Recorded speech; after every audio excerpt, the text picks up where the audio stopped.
Hello, my name is Bruce Webb and I am a pilot with Airbus Helicopters. Today we will perform the exterior pre-flight check of an H135 in accordance with the rotorcraft flight manual. Your helicopter may be fitted with different optional equipment. In such a case, you should refer to the respective flight manual supplement or maintenance manual to determine what additional pre-flight steps may be required. The complete pre-flight check shall be performed before the first flight of the day. Thereafter, an abbreviated check is required between each flight. The items which must be completed for this abbreviated check are identified with an asterisk next to each line item on the checklist. However, we must remain vigilant to local conditions. The extent and frequency of the pre-flight shall be increased, as necessary, to promote safe operation. The pre-flight check is not a detailed mechanical inspection. Instead, it is a comprehensive visual check of the helicopter to ensure that it is in condition for safe flight. In case of doubt, or should anything appear out of the ordinary, damaged, or exhibit signs of unusual or excessive wear, you shall bring your concerns to the attention of maintenance prior to flight. The examples shown during this video are there to raise awareness, which may help you detect anomalies during pre-flight. However, this video is not a substitute for comprehensive training. Before beginning your pre-flight, ensure that all the required materials and documents are present and current. This, of course, includes your checklist. Also, because distractions are often the source of error, ensure that the persons in the vicinity are aware that you are performing a pre-flight check and they should not interrupt you. Turn off your mobile phone and take any other steps necessary to eliminate distractions. Finally, remove any items on your person which may introduce FOD to the aircraft or the surrounding area. At the same time, I would encourage you to obtain a flashlight, clean rag, and perhaps a small mirror for use during the pre-flight. Remember, these items may also become FOD, so make certain that you have accounted for each one after you are finished with the pre-flight. Before we begin, we should define a couple of words which are used repeatedly. The first word is condition. We are looking to ensure that the item has no external damage and is properly seated or installed. The second word, secured, requires us to check that the lock wire, cotter pin, latch, or other means of securing is properly installed. Okay? Let's begin.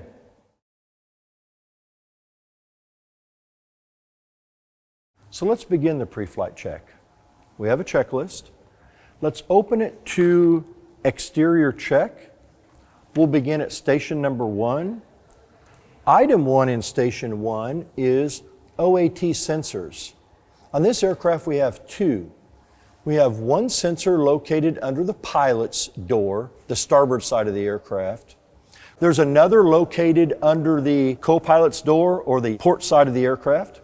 In both cases, we want to check them for condition and security, make sure there's nothing blocking the sensor, and also make sure that the guard or the shield that protects the sensors from damage is secure. While you're in this general location as well, you can check item number 2, which is cockpit air intake. It's located just behind the forward cross tube, near the left or the port side of the aircraft, and it's flush with the fuselage. It is a small screened inlet, and we want to make sure that it is clear and unobstructed. Because this aircraft also has an air conditioner unit installed, this inlet, the cockpit air inlet, also is the cabin air inlet.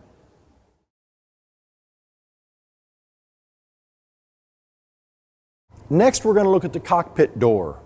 We want to check for general condition and function. We want to make sure that it is in good shape, it's undamaged, and that it works properly. So I like to apply a little pressure inward on the door with my right hand as I release the handle with my left. We'll allow the door to open. This is a good time as well to check that the sliding window works properly. It should open and close smoothly and uniformly. If there's not enough friction, the window will simply vibrate open and closed in flight, which is no good. If there's too much friction, of course, you'll be unable to open and close the window. Neither is good. We want just the right amount of friction. We also want to check the hinges to make sure there's no cracking on the door side or on the airframe side. The next item is the upper windscreen area. So we're simply looking for general condition and security here to make sure the windscreen's undamaged, clean, and no obstructions. While you're here, it's also a good opportunity to take a look at the windshield wiper. We'll look at it later, but this is a good vantage point to take a peek at the top of the windshield wiper. As we climb down, let's take a moment to look inside the aircraft to make sure the battery master switch is in the off position.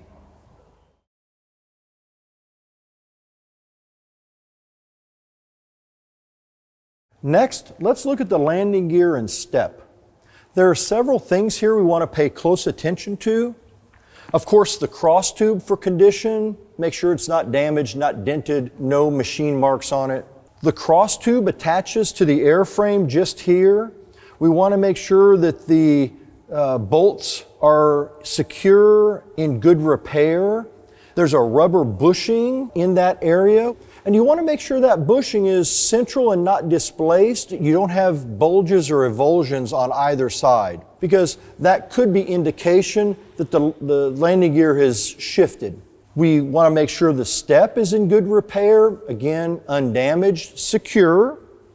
As we move down to the fitting where the cross tube connects to the skid tube, I call it a foot, make sure that that fitting is undamaged. And finally, there will be 4 bolts which hold 4 bands which actually hold the skid tube in place. Again, condition and security in this area.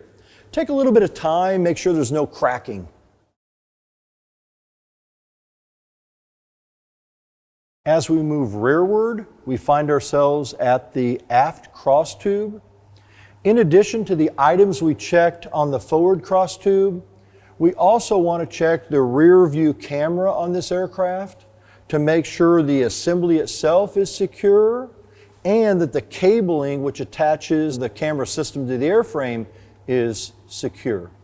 This is also a good opportunity to check the 3 drain ports to make sure that they're clear, unobstructed, and that there's no fluid dripping from them.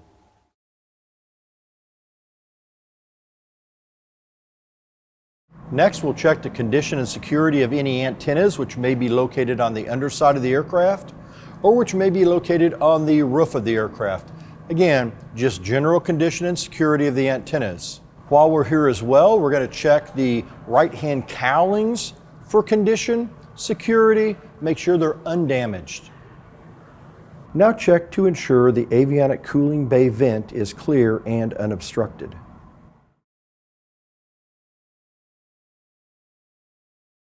Before opening the sliding door, make absolutely certain that the maintenance steps are closed, because the maintenance steps are an impediment to the sliding door. In other words, if you open the sliding door and the maintenance steps are open, the door will impact the steps. This is why you will notice the perimeter of the maintenance steps have an orange decal, a very contrasting orange decal, so that they're highly visible. Next, let's check the sliding door. We want to check it for condition and function. So just its overall general condition, again, no damage. I like to check the window seal to make sure it's in place properly. The window is clean. Just as the pilot door, I like to push in a little bit on the door as I rotate the handle. It makes the handle smoother and easier to operate. We'll open the door. As it opens, it should move smoothly and evenly. The resistance should be smooth and even on the rail. And we'll leave the door in the open position for now.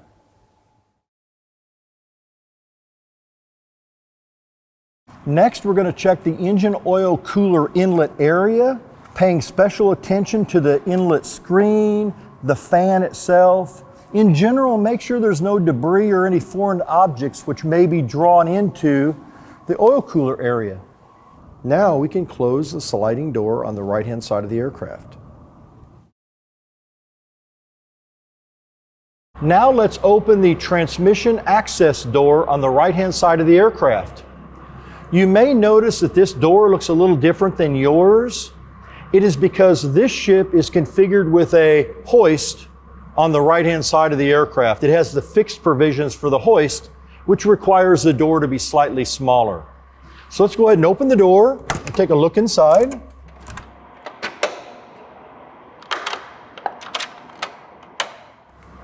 Once we have the door open, we should just look in the general area for no foreign objects, for any leakage, any fluid. It should be clear and clean and dry here. Let's check the oil cooler inlet duct. Make sure it's clear, no debris. The oil cooler itself for general condition, no damage, no leakage. The oil cooler outlet duct, again on the back side of the cooler to make sure that air can flow through the cooler itself unobstructed. Next, the hydraulic pressure supply for system number 2 can be checked for condition. The fluid level indicator, check that the fluid is between the min and the max line. The sight glass to check oil is visible, that air fills less than half of the sight glass. So again, it may be completely filled with oil, but it must be at least half filled with oil. The transmission oil filter clogging indicator pin, check to make sure it is flush with the housing, that the little red button is not popped open or up. The transmission oil level itself, make sure that it is between the min and the max line. And finally, that the generator air intake is clear. You may need a mirror and a light to see this area well. I often use my hand and feel into that area to make sure it is clear and unobstructed. Either way works. Now we can close the access door and secure it.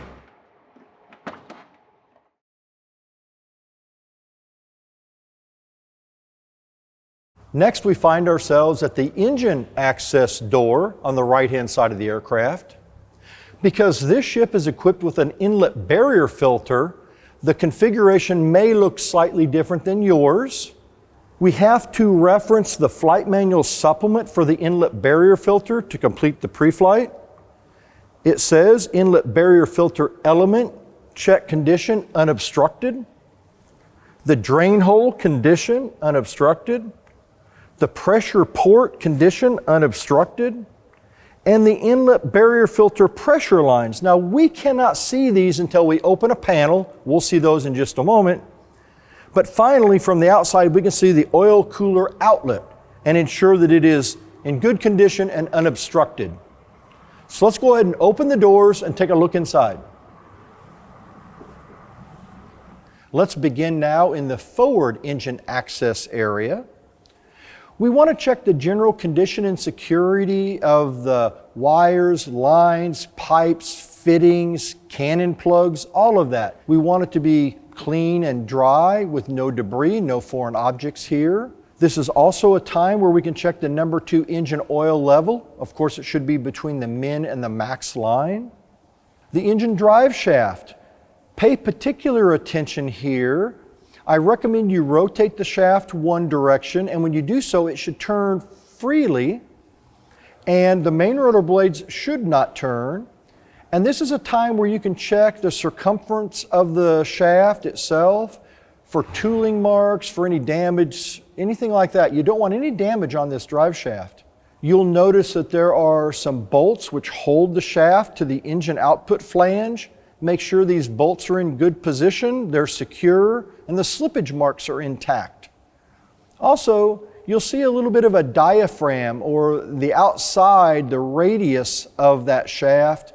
You want to make sure that is constant as you rotate it. In other words, the shaft has not been twisted or bent in any way. And then we can rotate it the other direction just a little bit, and you will feel much more resistance as you roll it that direction, and you will notice that the main rotor blades do turn. While not called out in the current pre-flight checklist, I recommend taking a few extra moments on the Safran-powered H135s to ensure the engine oil and fuel filter clogging pins are not extended. They should be flush within their respective housings. And finally, we want to make sure the NACA inlet above is unobstructed. Now we can shut the forward access door and move to the aft door. We're now at the aft engine access door on the right-hand side of the aircraft. And just like we did before, we want to check inside for general condition and security, cleanliness, no foreign objects, no debris, no fluid. Additionally, in this area, we can see the IBF pressure line. We want to check that to make sure that is clean, clear, unobstructed, not kinked, anything like that. And once we're finished here, we can shut this panel, secure it, and move on.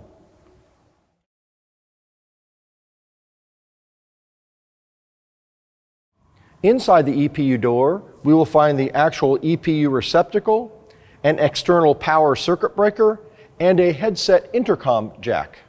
Prior to inserting the EPU plug, please ensure that the aircraft battery is in the on position and the EPU plug itself is energized. After you are finished using the EPU, it should remain powered until after you remove the plug from the aircraft.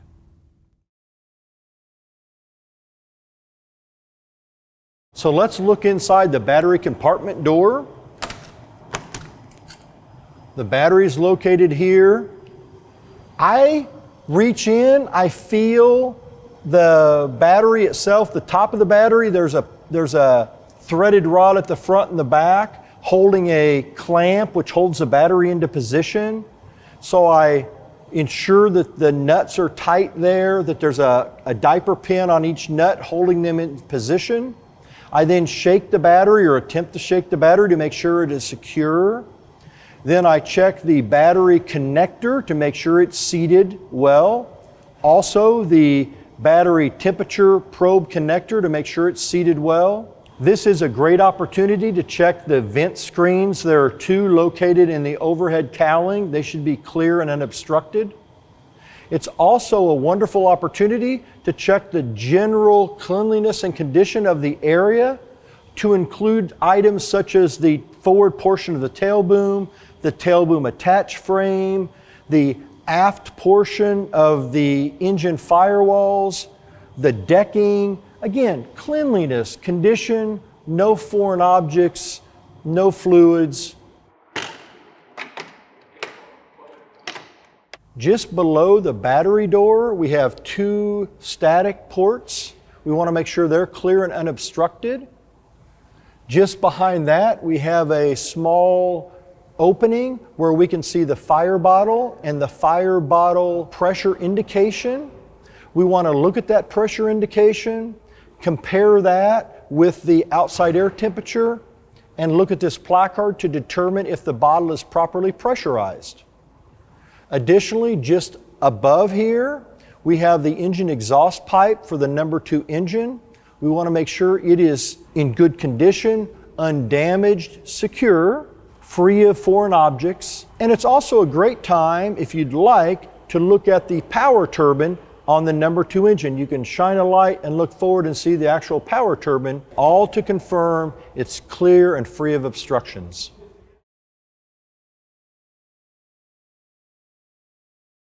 Now we will check the condition and function of the clamshell doors. They're held closed with 2 latches, one here and one here. But before releasing the latches, ensure that the external portion of the doors are undamaged and clean.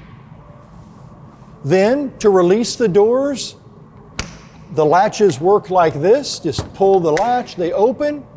Each door has a pneumatic strut which will hold them open in place. Once they're open, check the door hinge attachment hardware on the internal portion of the door. Check the panel itself, the window, the door seal, just general condition and security of the door. Also, we have an avionics rack here in the overhead up here. We want to make sure that it is shut and the pins are both in position to hold that rack in place. Before we shut the doors, we want to check to make sure the first aid kit is present and that it is current in date. and that the tamper-proof seal is unbroken, which indicates to us that all the contents are present. And finally, before shutting the doors, I ensure there's nothing on the deck, on the floor of the aircraft, which could be extending out, which could become an impediment to either shutting the doors or could damage the aircraft in flight. So again, make sure there's nothing on the floor hanging out. I push the doors together uniformly. I shut the bottom latch first. I close the latch. I close the second latch. Confirm that it's secure and uniform. Then last, I will check the external portion of the hinges to make sure the airframe portion of the hinge are intact and in good shape, no cracks. Top and bottom, the clamshell door portion of the hinge, and finally the pins or the bolts to make sure they're in position and secure. Once we're comfortable that that is complete, we can move on to the tail boom.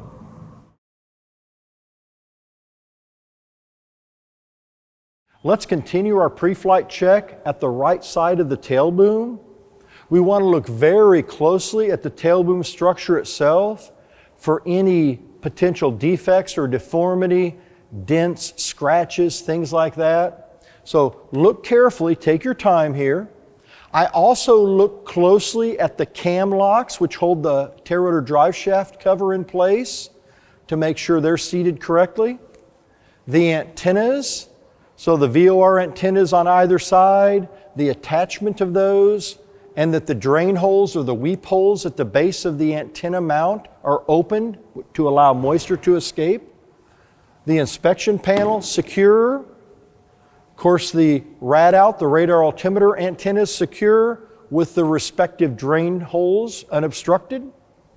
As we come back to the horizontal stabilizer, we want to make sure the attached bolt is tight, secure, and the sealant is applied. We come further aft to the bottom of the tail boom, and there is a drain hole here. We want to make sure that drain hole is clear and unobstructed. And finally, the fenestron, the lower portion of the fenestron just here, we have a camera, a forward-facing camera. We want to make sure it is secure and clean. Before leaving this area, I come out to the end of the horizontal stabilizer. Traditionally, I will grasp the leading edge and the trailing edge, and I will gently shake the aircraft, shake the stabilizer, to make sure the stabilizer is securely attached. Also, looking at the position light to make sure it is attached correctly and the lens is clear and secure. And before leaving this area, I always take a few extra moments to look above, down the length of the horizontal stabilizer, because this is a prime location for people to innocently leave things like flashlights, ink pens, tools, screwdrivers, and forget they're there. I'm 5'10", and I can't see on top of that unless I stand on my tiptoes to look. So please take a few extra minutes, look carefully on this surface for any potential FOD.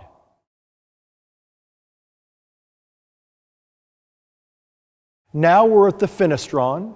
Let's take time to look at the fenestron in its entirety for the condition of it. We don't want any damage. We want it to be clean, no dents, no dings. Also, we were going to check each of the tail rotor blades individually. I check them by running my hand down the leading edge and trailing edge of the blades, the back and the front of the blades. And because I'm not very tall, it's very easy for me just to rotate the tail rotor gently and slowly so I can check each blade well. I can see it well, I can check it tactily well, but I can also visualize it well. So again, it's permissible to rotate the tail rotor to put the tail rotor blades in a position where it's comfortable and easy to do a good pre-flight check.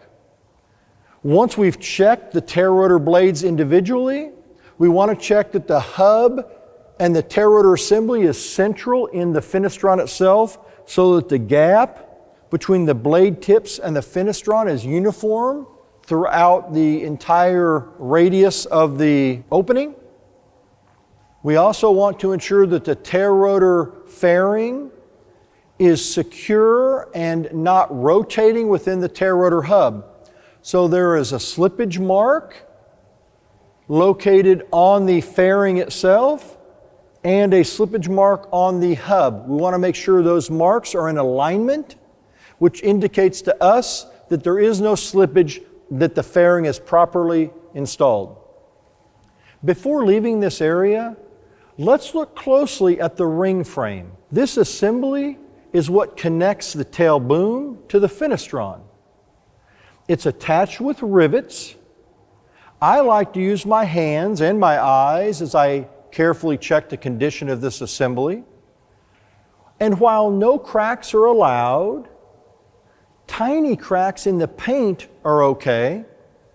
But if you have any doubt about the cracks, please contact maintenance to ensure that it is in correct condition for flight. Before we finish our check on this side of the fenestron, we want to look to the top, to the tip cap, and ensure that it is in place, secure, that the screws are all there. Also, the anti-collision light and the aft position light are present and intact. And finally, we check the condition of the tail bumper.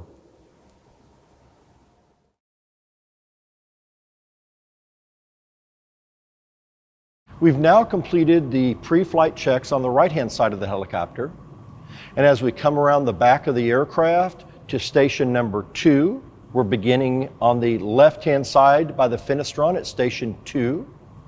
You will note that many of the items on the left-hand side of the helicopter are replications of components or items on the right-hand side.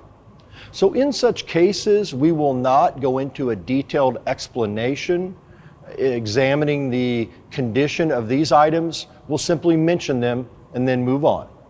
So we can begin here at the tail rotor. The checklist says vertical fin tip left-hand side. Again, the same as the right-hand side, different perspective, but we're looking for the same condition and security. The ring frame, again, we've already checked that, but you want to check on this side just as we did on the other side. A new item on this side are the stators. There are 10 stators which hold the tail rotor gearbox assembly in place in the center of the fenestron. We want to carefully check each stator, all 10 of them, for condition and security. Next, we have tail rotor gearbox, condition, no leakage, and oil level. It will take a flashlight typically to be able to see up into this lower grid to see the oil level and general condition and security, no leaks. Again, it will take a flashlight in this lower grid typically. The oil filler cap, it is visible. It may be a little more visible to look in through the top grid. It may be seen through the bottom one, but you may need to look through the top grid to get a little better vantage point. The tail rotor gearbox cover, that's this assembly here. We want to make sure it is well seated and each of the cam locks are in position correctly and it's secure. As we move forward, we will check the horizontal stabilizer, position light, the left-hand side of the tail boom, including the access panel and the 2 antennae.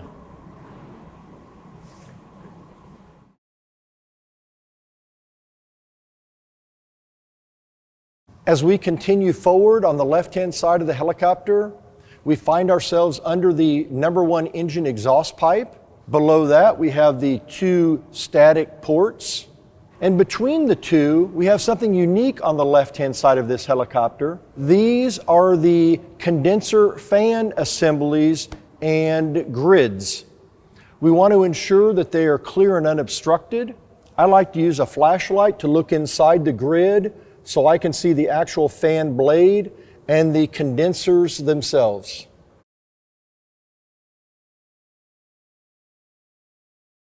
After opening the number 1 engine access doors on the left-hand side of the helicopter, it gives us an opportunity to see the engine, just like we did on the right-hand side. But the exception will be we're now looking at the left-hand side of the number 1 engine, while before we were looking at the right-hand side of the number 2 engine. We're still looking for the condition, security, no leakage, no foreign objects in the engine compartment, the wiring, the linkages, lines, etc. So just take a few minutes, use your light, your eyes, and your hands, and do a good check in this area. So as we look in the forward engine door, again, everything I said previously still stands. Take your time, general condition and security, use your hands, your eyes, your light. This is where we'll also find the engine oil level for the number one engine, so ensure that the oil level is between the min and the max line. And once again, take your time, look closely.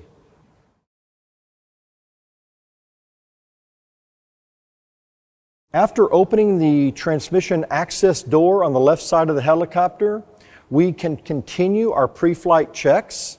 We're basically looking at the same items on the left side of the aircraft as we did on the right, with two notable exceptions. Number one, this aircraft is configured with a rotor brake. So we must check the rotor brake reservoir fluid level, make sure the reservoir is secure, the cap is properly seated, and again, that the fluid level is correct. Additionally, we need to check the swash plate sliding sleeve bushing, the lower part, for proper condition and no shift. So while it is visible here, it's a little bit easier to see from the right-hand side of the aircraft, but what we're checking for is that that bushing is slightly recessed into the sleeve, approximately 2 millimeters.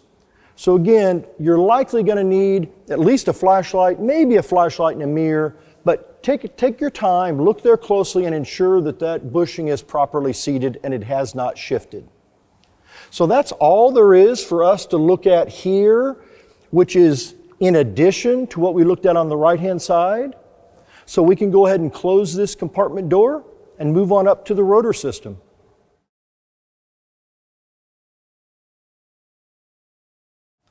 Let's go ahead and begin our checks in the main rotor area.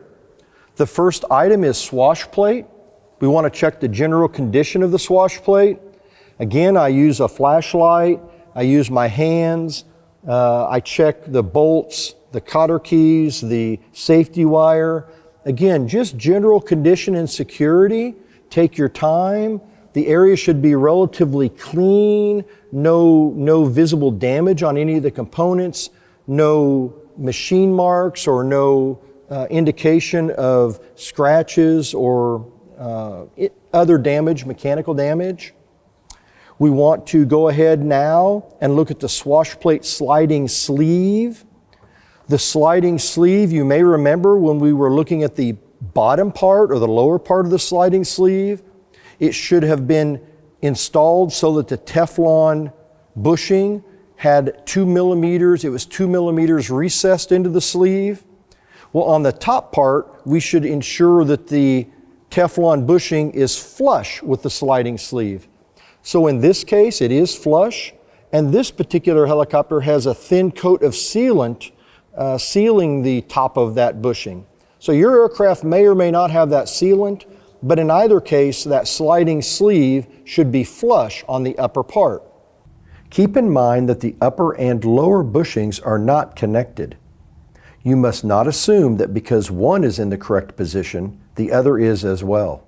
While we're here, we can also look at the control rods, the 4 control rods.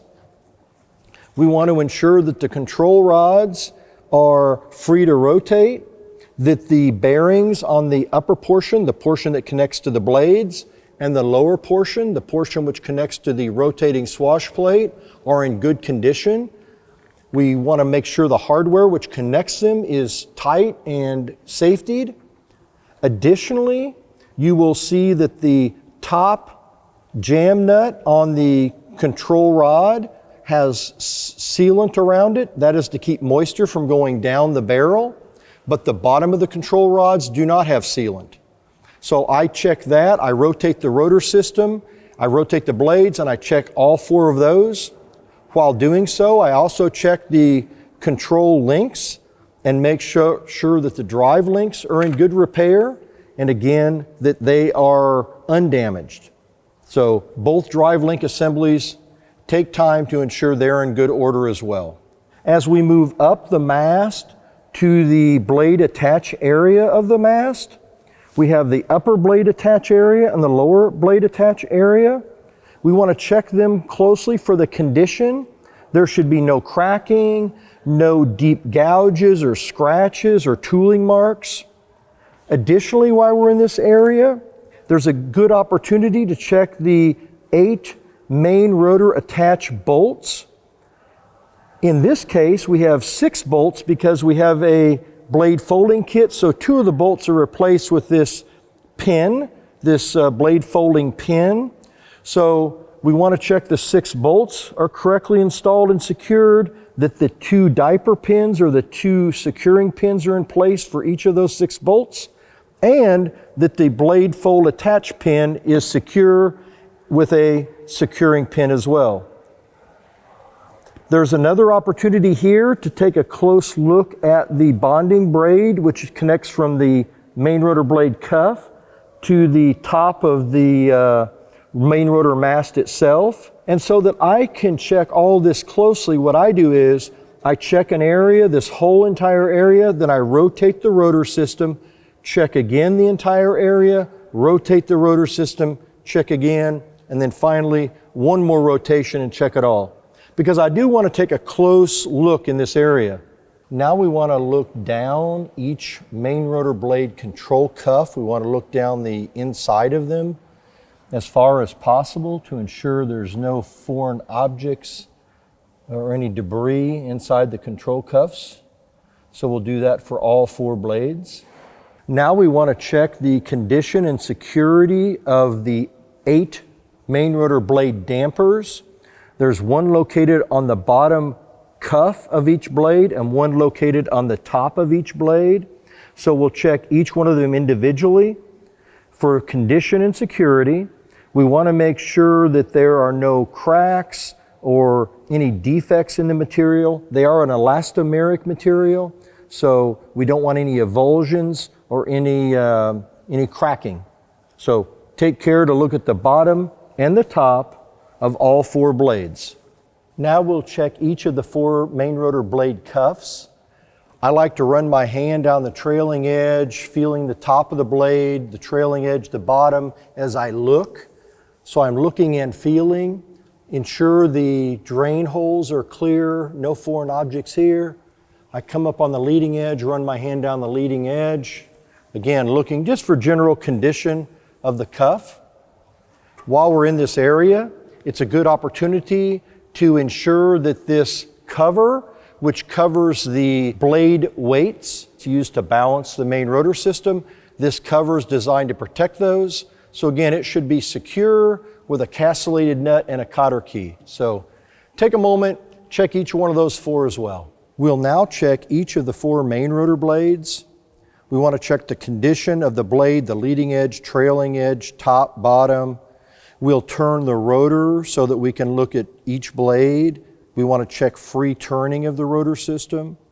While doing so, we'll check the PU erosion protective film on the blades. We want to ensure it's in good condition. There's no separation, no bubbling, just general condition of that film. Now we'll check the general condition and security of the main rotor hubcap.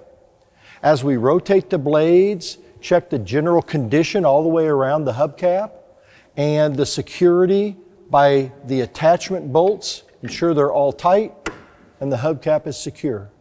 We also want to look at the underside of each blade, keeping in mind this is not a detailed maintenance inspection, but rather we're checking the general condition of the blades. So looking at the trailing edge, the underside, the leading edge, paying special attention to the trim tabs on the trailing edge near the end of each blade and the static wick near the end of each blade on the trailing edge.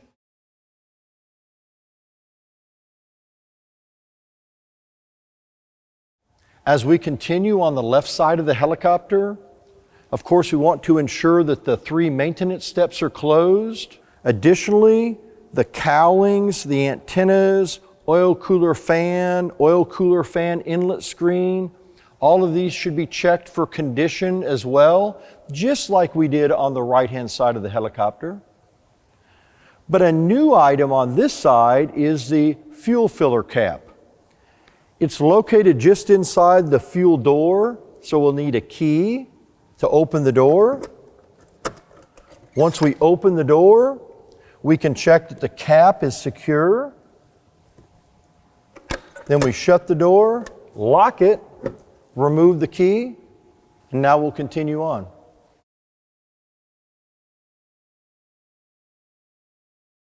As we continue on the left side of the helicopter, we want to ensure that the drain ports located just aft of the aft cross tube are clear in the same way that we checked on the right-hand side.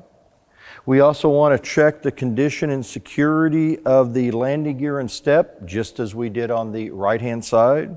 We do have two additional items here. We have two vents we want to ensure are clear. Near them are two antennas. We want to ensure they are secure and in good condition. Also, the fuselage underside, we want to check that to ensure it's clean and in good repair, its condition. The sliding door, just as we did on the right side, we want to ensure its correct function, its condition. Now we'll check the cockpit door on the left side. We want to check for condition, security, function, just like we did on the right-hand side of the helicopter. We will also check the upper part of the windscreen on the left-hand side, again, just like we did on the right side. But something which is different now, the co-pilot safety belts must be fastened and secured if there is not to be a passenger or a person in the left-hand front seat. While we're in this area, it's a great opportunity to check the upper wire strike protection system cutter. Again, just general condition and security. All the hardware is intact and it's undamaged.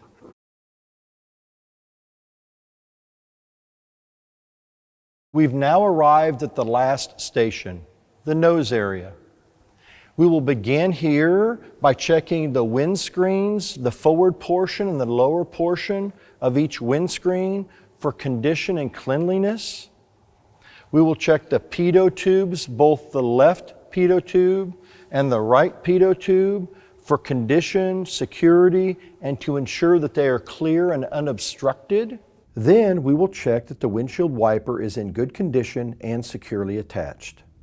We will also check the nose windows, both on the right and the left side, again for condition and cleanliness. This provides a great opportunity to see into the pedal area to ensure there's no foreign objects or debris here. We will also check the landing light for condition, security. And if we kneel a bit here, we can look under the front of the aircraft to ensure this area is undamaged and in good condition, as well as the searchlight is undamaged in good condition. And finally, we will check the lower wire strike cutter for its condition and security. And that completes our pre-flight check. This completes the exterior portion of the pre-flight check. Of course, any questions or concerns should be addressed before continuing. Once you are satisfied that the helicopter is in airworthy condition, return the flashlight and other items used, wash your hands, finalize any required paperwork, and move the helicopter outside where you can complete the interior checks and go fly. For me, a thorough pre-flight is more than a required step to achieving a successful flight. It also provides me comfort knowing that I've done my part to ensure that the helicopter is safe for flight.